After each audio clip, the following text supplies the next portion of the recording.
So I had quite a bit of reflections and things that I thought of and thoughts, but as I sit here trying to think of what the most important of them was, it's that mental toughness is perishable. I never thought it was, because no matter what challenge I've had, business, marriage, faith, doing things like what we were doing the other day, I've always been able to overcome it. You know, a couple of years ago I did a hunt that you fly in, you land on the glacier, you're staying on a glacier. Everywhere you went, you had to wear crampons because it was all ice, climbing ice formations.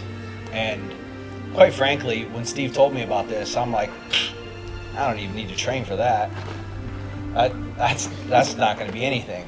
But I seriously underestimated not being able to make a 5-minute stop, to slip the pack off, to take a drink, look around. Like when you're hunting, you stop in glass pretty regularly, and that gives you time to recover your mental state.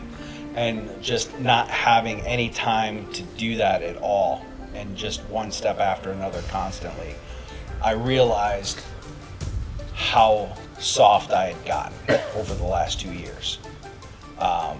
And that no matter what, I have to, like, one of my things that's important to me is to always be formidable. And when I realized I'm gonna call them hills, these aren't even freaking mountains, right? I was not formidable enough for that hill. That's terrifying. So that's a real problem for me. When I got back to the room, I didn't spend a lot of time in negativity. Quite frankly, I was just sketching out a battle plan because it pissed me off. And that's what I got out of it. Yeah, that's good stuff, man. Yeah, Pete, you're exactly right. We very often view our mental toughness as like, okay, we can do some hard things and then we're good, right? We're good, but you are exactly right, my friend. Your mental toughness is perishable. Man, good lesson, brother. That's why I live my life the way I live my life, man. I ran a 250-mile race this year. I did a 370-mile mountain bike race this year. I ran multiple 100-mile races, these rock courses, month after month. That's why I know that my mental toughness is perishable, and I could hang my hat on SEAL training as the hardest thing. It is the hardest thing that a human being could possibly voluntarily go through, physically.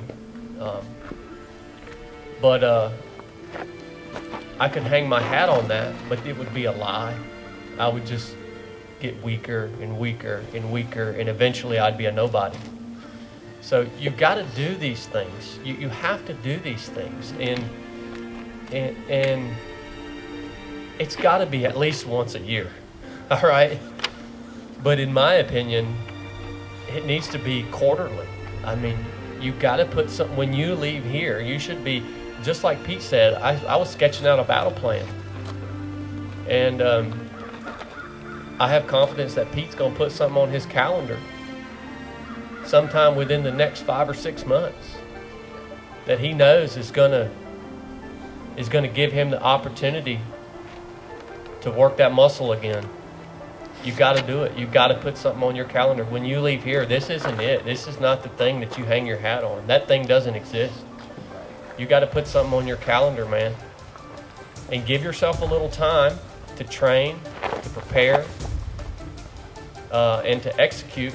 But put it on the calendar, whatever that looks like for you.